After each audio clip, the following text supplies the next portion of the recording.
Assalamualaikum warahmatullahi wabarakatuh. Hai everyone, perkenalkan kami dari kelompok 6 yang beranggotakan Aldi Tobing, Muhammad Rafif, Nur Santika, dan juga Rina.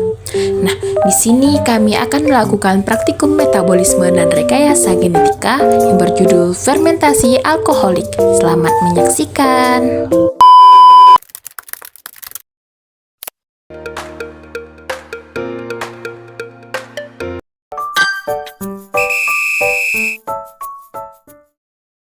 Pertama, dimasukkan sebanyak 500 ml nira tebu ke dalam gelas kimia. Nira tebu merupakan bahan yang memiliki kandungan gula, yang gula tersebut akan terhidrolisis menjadi glukosa yang dapat mengalami pemecahan menjadi alkohol dan gas karbon dioksida. Selanjutnya, dipanaskan gelas kimia yang berisikan nira tebu menggunakan hot plate dengan suhu kurang lebih 80 derajat Celcius. Setelah kurang lebih 1 jam pemanasan, didinginkan nira tebu hingga mencapai suhu ruang.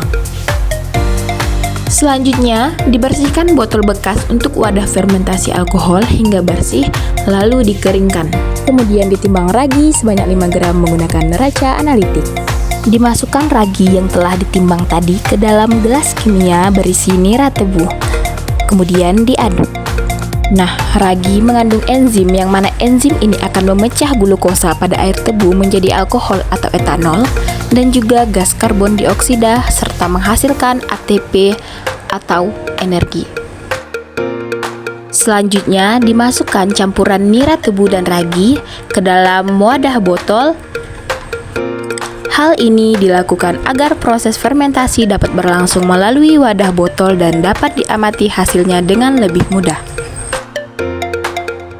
Selanjutnya, dilakukan pengukuran suhu pada campuran dalam botol.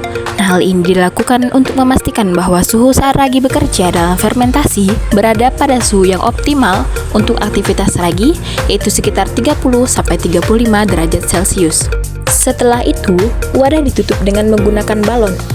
Hal ini digunakan sebagai indikator penentu seberapa banyak gas karbon dioksida yang terbentuk. Setelah botol ditutup dengan balon, balon tersebut diikat dengan karet gelang untuk memastikan bahwa tidak adanya gas yang dapat masuk ke dalam wadah. Hal ini dikarenakan fermentasi harus dalam kondisi anaerob. Selanjutnya, kita tunggu hingga beberapa saat sampai balon mengembang. Ini adalah hasil fermentasi alkoholik. Bisa dilihat bahwa balon semakin besar. Hal ini menunjukkan bahwa terbentuknya gas karbon dioksida di dalamnya. Oke, sekarang kita akan melakukan proses destilasi hasil fermentasi alkoholik nira tebu dan ragi. Dilakukannya proses destilasi untuk memisahkan alkohol yang terbentuk selama proses fermentasi karena alkohol tersebut akan diuji jika memang benar terbentuk alkohol atau etanol berada pada titik didih 78 derajat Celcius, sehingga pada suhu tersebut alkohol akan keluar terlebih dahulu. Pertama-tama diukur suhu nira tebu terlebih dahulu sebelum dilakukannya proses destilasi dengan menggunakan termometer. Selanjutnya dimasukkan 500 ml nira tebu tadi yang telah dilakukan fermentasi ke dalam labu destilasi. Lalu dimasukkan batu didih ke dalam labu destilasi yang telah berisi nira tebu. Berikut dimulainya proses destilasi, ditunggu sampai mendidihnya nira tebu pada labu destilasi dan terjadinya penguapan. Kemudian dilakukan pengukuran suhu kembali terhadap nira tebu setelah proses destilasi, di mana pengukuran dilakukan untuk memastikan bahwa pemanasan berada pada suhu yang sesuai untuk penguapan alkohol, di mana titik didih alkohol berada pada titik 78 derajat Celcius. Nah, mulai didapatkannya destilat. Destilat adalah hasil destilasi yang didapatkan ketika destilat tersebut akan masuk ke dalam elemeyer dan jika sudah cukup akan dilakukan uji identifikasi alkohol. Destilat yang didapatkan sepertinya sudah cukup untuk dilakukan uji selanjutnya. Selanjutnya dilakukan pengukuran destilat menggunakan gelas ukur, memastikan apakah sudah cukup yang didapatkan untuk pengujian alkohol. Selanjutnya, destilat ditampung ke dalam gelas ukur untuk berjaga-jaga. Jika misalnya uji nyala api gagal, bisa dilakukan pengujian selanjutnya. Kemudian, sisa-sisa destilat yang masih ada dimasukkan ke dalam cawan penguap.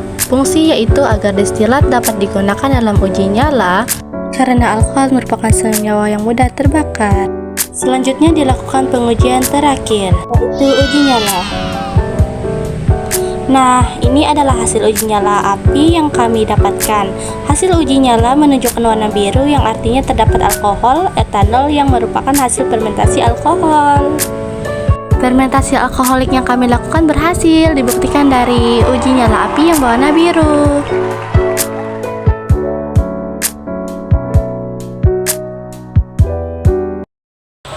Oke, sekian video dari kami. Semoga video ini bermanfaat. Wassalamualaikum warahmatullahi wabarakatuh. Bye-bye.